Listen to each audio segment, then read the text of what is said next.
Lionel Messi বিশ্বকাপ জেতার আগে সর্বকালের সেরা লড়াইটা হতো থিয়াগো ম্যারাডোনা ও পেলের মধ্যে। তবে কাতারে শিরোপা উছিয়ে ধরার পর মেসিও জায়গা করে নিয়েছেন এই লড়াইয়ে। ত্রিমুখীয় লড়াইয়ে তবে কে সেরা, এই প্রশ্নের উত্তর খুঁজতে গিয়ে ব্রিটিশ গণমাধ্যম ডেইলি মেইল পেয়েছে মেসির নাম। সর্বকালের সেরা 50 ফুটবলারের তালিকা প্রকাশ করেছে ডেইলি মেইল। সেখানে সেরা 10-এর লড়াইয়ে অবশ্য মেসি, ম্যারাডোনা কিংবা পেলের সঙ্গে আছেন পর্তুগিজ তারকা ক্রিস্টিয়ানো রোনালদো। তবে তালিকার কোথাও জায়গা হয়নি ব্রাজিলিয়ান তারকা নেইমার জুনিয়রের। এই তালিকায় রোনালদোর অবস্থান 10 নম্বরে। রোনালদো তার ক্যারিয়ারে 5টি ব্যালন ডিওর এবং ফুটবলের সর্বকালের সর্বোচ্চ গোলদাতা।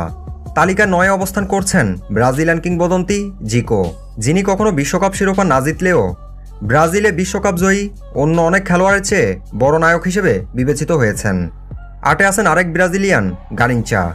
আর 7 নম্বরে রয়েছেন ব্রাজিলের হয়ে 2টো বিশ্বকাপ জেতা রোনালদো নাজারিও।